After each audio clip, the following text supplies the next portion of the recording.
Қайырлы кеш қадірлі достар, хабарымызды көруге шақырамыз.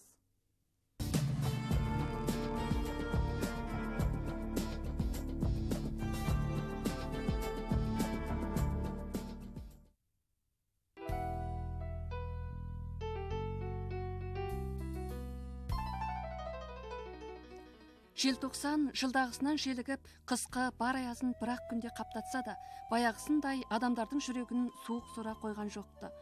2001 жылдың аяққа айының 10 күні таңертең Шинжаң экономика сауда ғимаратының 4-ші қабатындағы жиын залына бұл дүниенің дәулетін басына жиған рухани бардамдар жинала бастады. Бұл жиналу Шұғыла журналы редакциясының шақыруымен өткелі жатқан ақын жазушы Мағаз Разданұлы шығармашылығының ғылыми талқысы үшінді. Жиынға автономиялы райондық халық құрылтайы тұрақты комитетінің орынбасар меңгерушісі Қадыс Жәнәбілұлы, жазушы ғалым Сұлтан Жанболатов, тарихшы Жақып Мырзақанұлы, ақын Шәкен Оңалбайұлы, Әбденбай Бажайұлы, сыншы Әуелқан Қалиұлы, Қаусылқан Қамажайұлы, сондай-ақ Шинжаң халық баспасы, оқу-ағарту баспасы, жастар өрендер баспасы, Шинжаң газеті сияқты орындардағы баспагерлер, әдебиетке мамандар мен Мағаз аға ауылының ат үстіндегі азаматтары қатынасты. Есіктен ел болып еске алып отырған айдынды туған ақынның асыл жары Ғазиз ана Шәбәтай Қажынаби қызы келіп кіргенде, манадан сағызданып, шекесінен қарап отырған зал қапелімде қалт тұрып, түріп көтерілді. Араға ақын аруағы желеп-жебеп келіп қалғандай, әр кеудеде лап еткен құрмет сезімі қаулап жанып, едемде басқа бірақ шықты. Бөлме жылуының бағанасы да бірнеше балдаққа көтеріліп кетті. Сонымен жиынды басқарып тұрған Шинжаң әдебиет көркем өнершілер бірлестігінің орынбасар төрағасы, жазушы Шәміс Құмарұлы мәжілістің мақсатына аялдай келіп, ақын жазушы Мағаз Разданұлының әдебиетіміздегі орны, жасампаздық татымы, кішілік келбеті хақындағы бұл талқы ақынның қадір қымбатын білу, білдірумен қатар, еліміз қазақ әдебиетінің өркендеуіне қаузаушы күш болатыны даусыз деп тоқтады. Шұңғы осы заман қазақ әдебиет көшін бастаған кемел ойлы абыз ақындарымыздың бірі Мағаз Разданұлын сөз өнерінің бүгінгідей биігіне шығарған әуелі өз таланты, өз еңбегі десек те, ақынның үлкен шаңырақта туып, оялы отбасынан текті тәрбие қабылдағанын атаусыз қалдыру қиянат болар еді. 30-шы жылдардың өзінде 200-ден астам кітап жиған әке кітапханасының ішінде тұсауын кескен ақын ес біле Абайды жаттап өсті. Міне осылайша ақын әдебиетке дайындығының өзін тым биіктен бастап еді. Ол шын мәнінде әдебиетке үлкен құрметпен келді. Өзі жасаған дәуірді жауапкерлікпен түсінді, кешегі тарих, келешек таңды дұрыс танып болжады, халқымен етене жақын болды. Халқының лай теңіз тіл байлығын ертегінің еліндегі көл таусардай тамшысын құратпай, алтын жадына көшіріп, кезегі келгенде алтын күсіп бергендей сөздің інжу маржанын оңды-солды шашып бақты. Шүлен ой шұрайлы тілден қуат алып, өмірге құштарлықтан жаратылған ақын содан да халқының жүрегінен туа білді.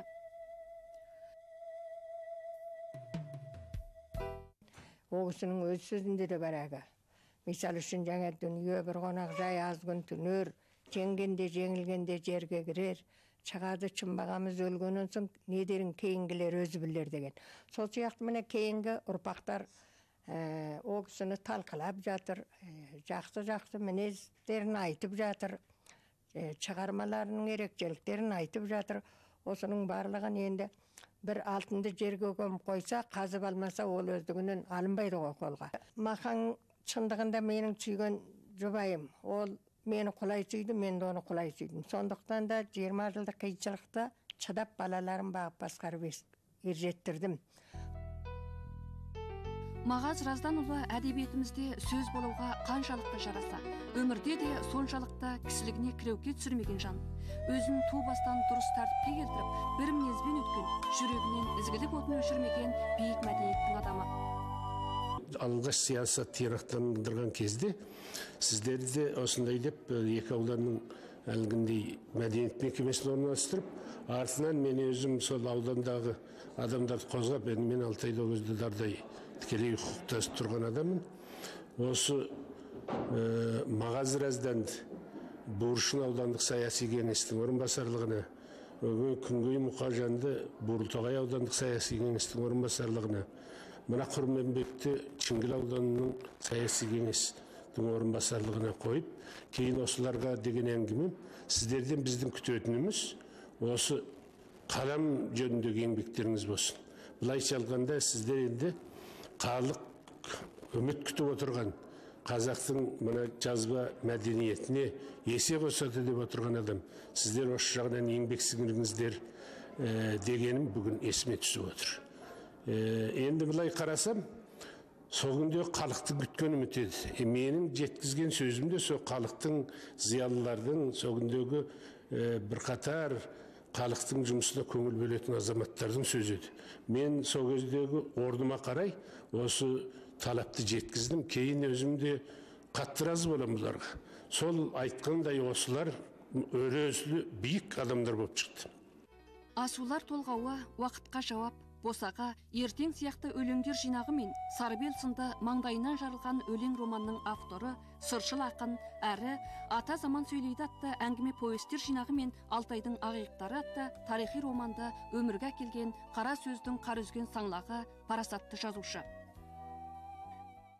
Кебенек кигеннің тойы дейтін бір қысқа ғана әңгімесінде бізді қайран қалдырған, әсіресе менің өзімді оқыған сайын оқыған сайын бір езу тартып күліп отыратын шығармеді. Оның оны Айдар дейтін кейіпкеріне не хикметті өрнектеп ойын толғап тереңнен айтатын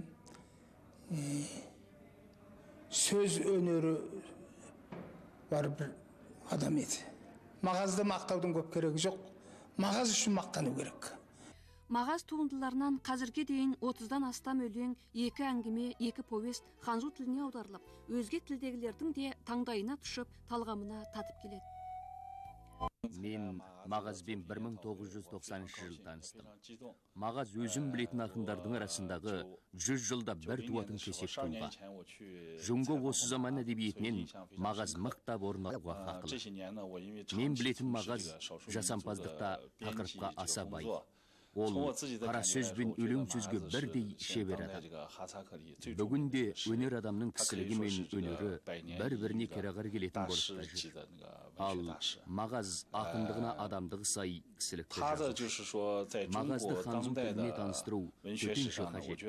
Өйткені жақсы нәрсе игілік үшін жаратылады. Мағазды өзге ұлтқа таныстырмау қазақ әдебиеті үшін бір жоғалту. Барлық ізгі жандар үшін орны толмас өкініш.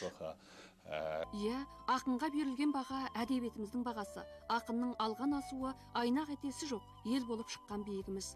Мағаз Разданұлы біздің ғана емес, күллі мәдениетті елдің мақтаны болуға лайық.